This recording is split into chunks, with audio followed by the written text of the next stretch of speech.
even know what scaling is. Like, what are we climbing something? Bro.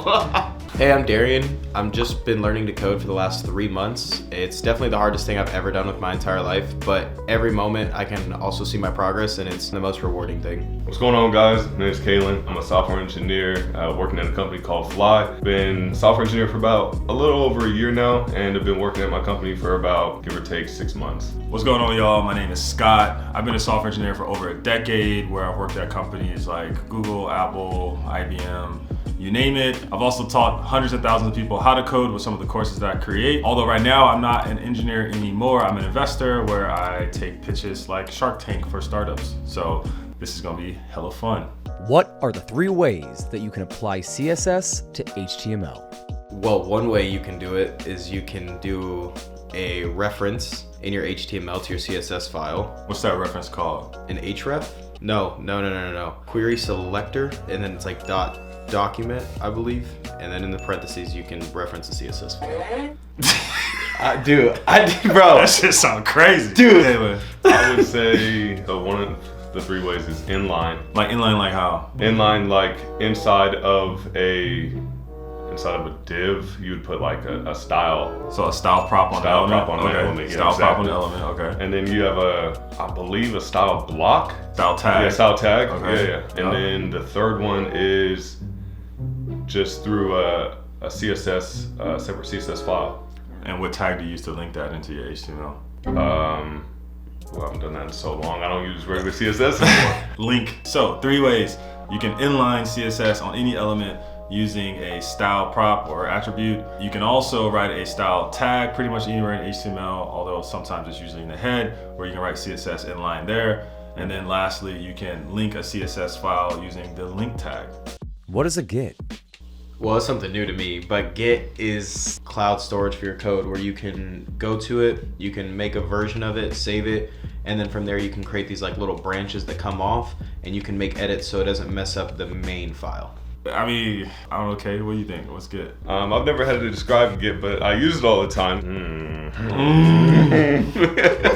Save us, Scott. It's a tool for version control. What is version control? Version control is exactly what it sounds like. It allows you to control different versions of different files. And for engineers, this is really cool because this allows us to basically, like you said, branch off and make a different version of our code that we can make changes to, that, you know, if we want to go back because we messed up, we can always go back to the original version, or we can continue going on this new version. And it's also great when combined with something like GitHub, which allows us to push our versions online so other people on our team can pull those versions down and merge them with their own, so we can all keep in track of the same code. Explain asynchronous programming in JavaScript. Okay, it's when your code is running, there's a lot of there's a lot of lines of code to be ran, and sometimes like something is gonna take longer than the next thing to do, so it almost like gets done in the background, but other things keep running as that background function is being ran. That was actually pretty That was damn really good. I was not expecting That was you really good. to answer it like that. One thing I want to add to it is one thing you said in your example about something taking longer. It's not that it takes longer. Sometimes asynchronous things can actually be really quick. It's just that there are some things that are involved with doing something in the background, whether it's like opening a file or calling another API or talking to a database, because there's like some protocol or some network in the way, and that usually happens in the background. So asynchronous program is just like, you can do things that run in the background while something else is running in the foreground, and your code probably doesn't run from top to bottom the way it looks visually. What is an API?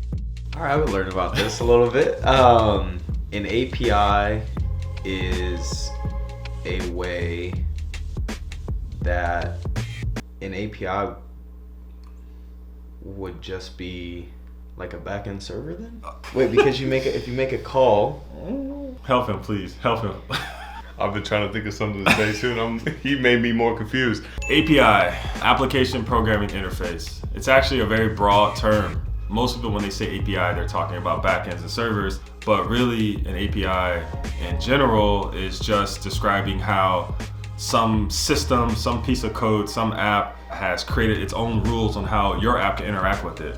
A server might have an API, and it's the routes and the parameters and the methods and what you can use to access data from that server.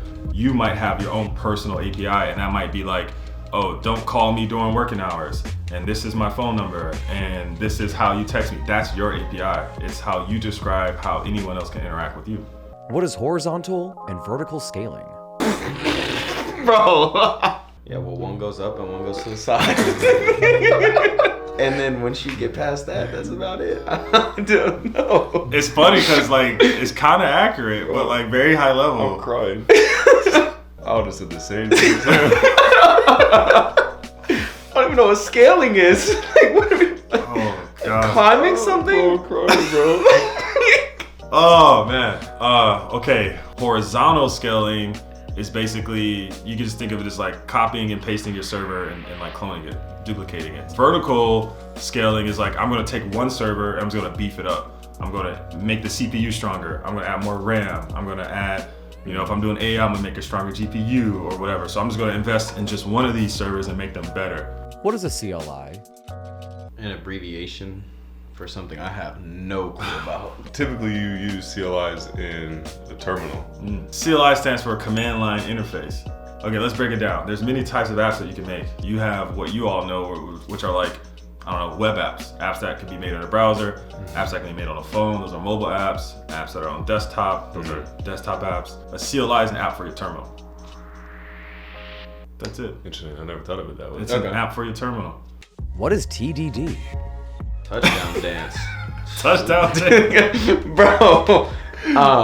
It stands for test-driven development, right? Cool. It's like you write tests first, and then based off of how the tests pass or fail is how you then go back to fix your code. Yeah, that's exactly it. Maybe you don't know the exact code to write, but you do know what the app is supposed to do. So because you know what it's supposed to do, you can write tests to enforce what those things are. So like if you know that like I'm making a music player and when I click a button, it's supposed to play, I can write a test that checks whether or not some play button that I haven't made yet, some music song that I haven't added yet actually plays. And then when I run the test, it's gonna fail because I haven't made the code yet. But I know I'm done when I get that test to pass. Yeah, I retained about a good 5 to 10% of all of that. Don't worry, bro. My brain is like right now just like getting hit, and it's just like yeah.